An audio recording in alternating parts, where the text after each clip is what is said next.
દિલ્હી, મુંબઈ અને પછી આપણા ગુજરાતમાં અમદાવાદની પોલીસ કે જેનાથી લોકો ડરતા હતા, પરંતુ અત્યારે એવો સમય આવી ગયો છે કે અમદાવાદ પોલીસ લોકોથી ડરવા લાગી છે, પણ એક લુખ્ખા, મવાલી અને અસામાજિક તત્વોથી હવે આપણી ગુજરાત પોલીસ અને ખાસ એમાં અમદાવાદની પોલીસ ડરવા લાગી છે.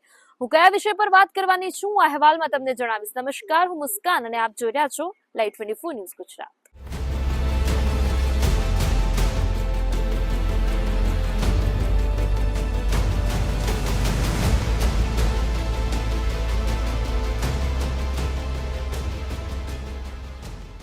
આજકાલ જે અમદાવાદમાં કિસ્સા બન્યા છે એ અમદાવાદના દરેક કિસ્સા એ ખાસ એ લુખ્ખા તત્વોને લઈને હોય, એ બેફામ બનેલા અસામાજિક તત્વોને લઈને હોય. આપ સર્વને ખબર છે, આપ સર્વ ટીવી મીડિયા પર જુઓ છો, પરંતુ આ કિસ્સાઓનું નિર્માણ આપણી અમદાવાદ પોલીસે કર્યું છે, કારણ કે અમદાવાદ પોલીસે અસામાજિક તત્વોને છૂટ આપી દીધી છે કે તમે અમને દબાણમાં રાખો. બાકી જેને ખાકી પહેરી હોય એને ગુમાન હોવું જોઈએ કે અમે ગુજરાત પોલીસમાં છીએ. અમદાવાદ શહેરની જે પોલીસ છે, આગળના સમયમાં એવા ઘણા બધા પોલીસ ઓફિસર્સ રહી ચૂક્યા છે, જેને દબંગ પોલીસ ઓફિસર તરીકે આપણે જાણીએ એવા ઘણા બધા પોલીસ ઓફિસર છે જેને એકદમ એમની જે હદ વિસ્તાર છે એમાં રહીને કામ કર્યું છે. પરંતુ અત્યારે અમદાવાદની જે પોલીસ છે એ ખાલી બિફોર આફ્ટર રીલ્સ બનાવવામાં, સોશિયલ મીડિયામાં રોલા પાડવામાં એટલા માટે જે મશગુલ છે કે એમને કોઈ આરોપીને પકડો, એનું રીલ બનાવો, રીલ બનાવ્યા પછી તમે અપલોડ કરો અને પછી એવું બતાવો કે અમદાવાદની પોલીસ કામ કરી રહી છે. પરંતુ ખરેખર જ્યાં કામ કરવાનું છે અમદાવાદ પોલીસ ત્યાં કામ કરતી નથી. કે બુટલેગરોને પકડો, અસામાજિક તત્વોને પકડો, એ કામ કરતી નથી. મારે 3 એવા કિસ્સા તમારી સાથે શેર કરવા છે. એક ગાટોડિયાનો એક કિસ્સો છે કે જ્યાં એક પોલીસ અમલદાર રહેતો હતો, એની જ હદ વિસ્તારમાં અસામાજિક તત્વો તલવાર લઈને, ચપ્પુ લઈને આવી જાય છે ને ત્યાં બહુ જ મોટો હોબાળો મચાવી દે છે. ત્યારે ત્યાં પોલીસ ઝાંકવા પણ ના આવી.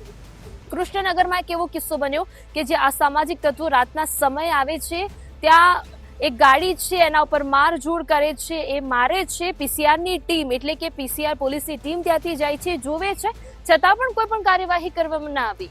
કેમ આવું? પછી ધમા બારડ જેવા અસામાજિક તત્વો ઊભા થાય, એમનું રીલ બને અને પછી રીલ પોસ્ટ થાય. તો શું આપણી અમદાવાદની પોલીસ એ પણ એક ઇન્સ્ટાગ્રામ પર રીલ બનાવવા આ બધી કાર્યવાહી કરી રહી છે કે ખરેખર વ્યવસ્થા જળવા એ માટે કાર્ય કરી રહી છે? અમદાવાદ પોલીસને ખબર જ નથી કે વ્યવસ્થા શું છે અને એની જાળવણી કેવી રીતે કરવી પડે. જ્યારે કોંગ્રેસનું રાજ હતું, જ્યારે કોંગ્રેસ અમદાવાદમાં રાજ કરતી હતી, ત્યારે લતીફ નામનો એક લુખ્ખો તત્વ હતો જેને અમદાવાદને પોતાના સકંજામાં રાખ્યું હતું. ત્યારે અમુક એવા ઈમાનદાર ઓફિસર્સ હતા, એમને એવું હતું કે હું ખાખી પહેરી છે, મારા ટોપીની અંદર અશોક સ્તંભ છે, એ અશોક સ્તંભની ગરિમા હું નીચે નહીં પડવા દઉં. એટલે અમુક એવા ઈમાનદાર પોલીસ ઓફિસરે લતીફનો ડર આખા અમદાવાદમાંથી ગુમાવ્યો.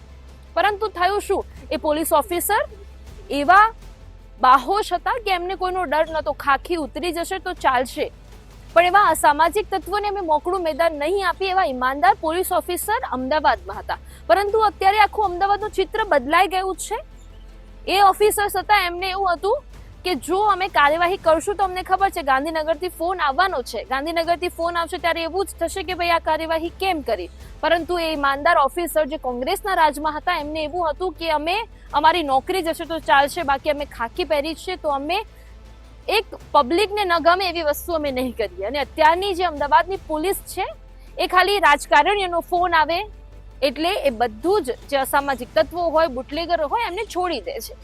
એટલે લોકોને હવે આપણી ગુજરાત પોલીસ પર ને ખાસ અમદાવાદની પોલીસ પર ભરોસો રહ્યો નથી, કારણ કે અમદાવાદની પોલીસ સચોટ રીતે કામ કરતી નથી. જ્યારે પણ તમે જુઓ છો, ગાટલોડિયાનો કિસ્સો બન્યો, કૃષ્ણનગરનો કિસ્સો બન્યો ને અત્યારે અમદાવાદના રખિયાલમાં એક એવો કિસ્સો બન્યો કે જ્યાં એક અસામાજિક તત્વ આવે છે ચપ્પુ લઈને, પોલીસને કહે છે ઇધર સે ચલે જાઓ વરના મેં માર ડાલુંગા. તો તમને આટલું મોકળું મેદાન કોને આપ્યું? રાજકારણીઓએ. આગળના જે પોલીસ ઓફિસર્સ હતા, જેના હું નામ આગળ આપી ચૂકી છું, એવા પોલીસ ઓફિસરને કોઈ ભાગીદારી નહોતી, કોઈ બિલ્ડિંગ કન્સ્ટ્રક્શન રાજકારણીઓ સાથેનો કોઈ ભાગ નહોતો, એટલે બેખોફપણે કામ કરતા હતા. અને અત્યારે ખાલી કહેવામાં આવે કે અહીંયા બુટલેગર પકડવાનું છે તો લોકો ડરે છે કે ના, અમને ગાંધીનગરથી ફોન આવશે એટલે અમે નહીં પકડી શકીએ. એટલે પોલીસ ઓફિસર એવી રીતે કામ પણ નથી કરતા જે રીતે ખુલીને એમને કામ કરવું પડે. અહીંયા હું પોલીસ ઓફિસર્સ, અમદાવાદ પોલીસ કે ગુજરાત સરકાર દ્વારા જે પોલીસ છે એની હું ટીકા નથી કરતી, ગિબત નથી કરતી, એમની નિંદા નથી કરતી, પરંતુ જે કાર્યવાહીની લોકો આશા રાખીને બેઠા છે કે અમદાવાદની પોલીસ આ કાર્ય કરે એવું કાર્ય અમદાવાદની પોલીસ કરતી નથી અને એટલા બધા જ લોકોનો ભરોસો અમદાવાદ પોલીસ પર છે.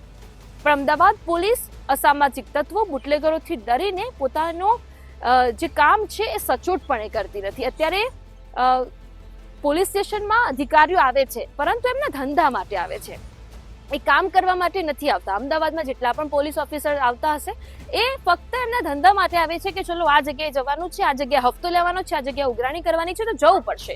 પરંતુ એ માટે નથી આવતા કે લોકોની ત્યાં ફરિયાદો પડી છે, એ ફરિયાદો પર ધ્યાન રાખીને મારે કાર્ય કરવાની જરૂર છે.